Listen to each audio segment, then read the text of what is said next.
My name's Julian Hargreaves. I'm the Director of Research here, and it's a great pleasure and actually a real privilege to host the conference event today. So welcome everyone. And for those of you who are new to the Woolfe Institute, we are a charitable organisation, and it's our job to research and undertake public education and policy work all around the theme of religion and faith communities. So most of our work is within the interfaith religious space. But of course, that comes part and parcel with the consideration of race and ethnicity in our modern world. And of course, it comes part and parcel with issues around intergroup relations and dialogue and encounter, which we actively encourage here. So we encourage dialogue, which is why we jumped at the chance of hosting the conference here today and tomorrow. So welcome all. Now for the boring bit. Okay, so some of you may have already found them, but the bathrooms are downstairs. Our disabled facilities are actually on the top floor, accessible by the lift. Downstairs we also have a quiet room, which serves as a chapel space and a prayer room as well. So anyone wanting those types of that type of space is very welcome, and even people who aren't particularly religious but just want some time out, a space is available to people of all religions and none. That's the toilet and the quiet space. We're not expecting a fire alarm test today, so if you hear one, it's the real McCoy, and we'd ask you to leave in a calm fashion and make your way over to the main car park of Westminster, where we have a gathering point, but the staff here will show you if the worst comes to worst. And that's me done, so it's a great pleasure and privilege to hand back over to Kenny. Okay, good morning everyone, and welcome to the first Post-Windrush Generation Black British Voices of Resistance Conference. And I just want to say it's taken Joe Cotton, Isabel Higgins and myself nearly 3 years to get this event here because of the implications of COVID. But you know, it's an absolute pleasure to welcome you here today, and thank you for your attendance. Now, what I want to start off by saying is that I have a little bit of a personal story I want to share with you, just to add some context to the conference today. 30 years ago, I was an undergraduate student, and I know some people here are not even 30 years old. 30 years ago, I was an undergraduate. So 30 years ago, I'm an undergrad student. And I came across a text that really altered my whole view on the way that race is managed in the academy. So just picture this if you would. It's Freshers' Week, it's 1992. So I'm trying to look as studious and scholastic as I possibly can be. So I obviously go to the university library. But it's a really bewildering experience, you know, because I'm surrounded by book titles that I've never heard of, written by authors that I've never heard of, and my head's spinning. But as the brain fog begins to clear towards the back of the library, I spot a trolley packed high with different types of books. But these books don't seem to belong anywhere. And amongst the pile of the books, I see a cover with a picture of 3 black guys looking very, very serious, very reflective. And it's a look that I've seen 1,000 times before. So I picked the book up, and the title of the book is called Endless Pressure, a study of West Indian lifestyles in Bristol. And as many of you will know, that the author of that was the late Ken Price. And for me, it was one of the very few books that really captured the essence of what it's like for the post-Windrush generation growing up in Britain.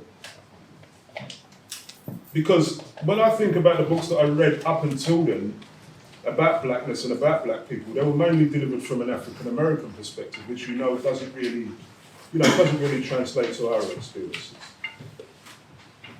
So fast forward to today, 30 years later, here we are at the University of Cambridge nonetheless, and we're talking about some of the same issues that Price raised in his book over 40 years ago. And some of those issues are still very much relevant.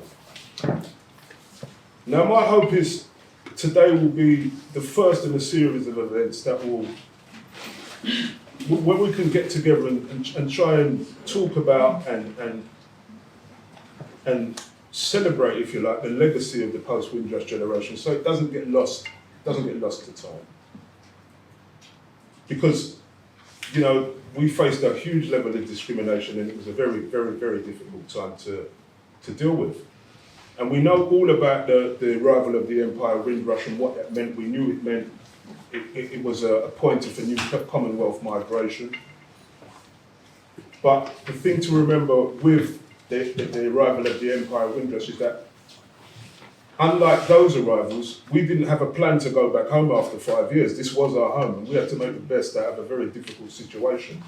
And as we can see from the recent films put out by Steve McQueen, the 70s and the 80s acted as a crucible for race relations in this country.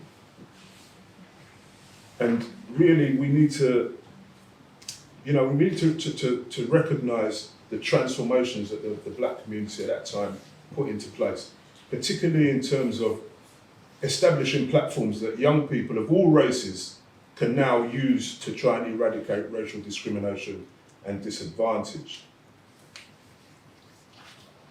Now, just to talk about the conference itself, we've split into two themes over the next couple of days. Today we're going to focus on social movement, activism and politicisation, and we've got leading scholars here that will share their insights and experiences with us, which will culminate in a keynote being delivered by Paul Gilroy later on this afternoon, which I all know you're looking forward to witness. Tomorrow we focus on art and creativity, because that was and still is a usable tool for black cultural expression.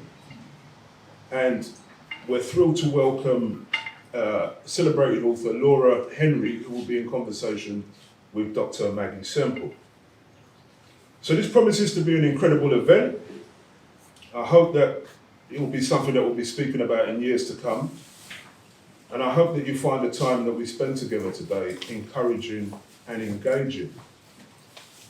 I just want to thank our funders and our sponsors for making this event happen. So first of all, I want to thank Nikki Dagadowski, who we've met on registration from CRASSH. Also want to thank Tugba from the Centre for the Study of Global Human Movement. I want to thank the Faculty of History, the Faculty of English, and Miriam and Johanna from the EDI team here at the University of Cambridge. And also want to say a special thanks to Professor Jane Clark from Wolfe College, who is, supports many of the initiatives that we're trying to do in terms of talking about race. Also, I want to say thank you to all the student volunteers that are here, Megan, Abby, and Sammy. And got to thank Julian for giving us this amazing venue for us to host this event. So what I'm going to do now, I'm going to hand you over to our first chair, Noah Mensah, from Wolfson, who is going to introduce our first panel of speakers, Dr. Gabriella Beckford-Raymond, Professor Robert Beckford and Professor Les Henry. I will ask you if you can turn your phones off or put them to silent. But the final thing I want to say is, look, this is our time, right? We belong here. So I encourage you to enjoy yourself, be yourself, and immerse yourself over the next couple of days. Thank you.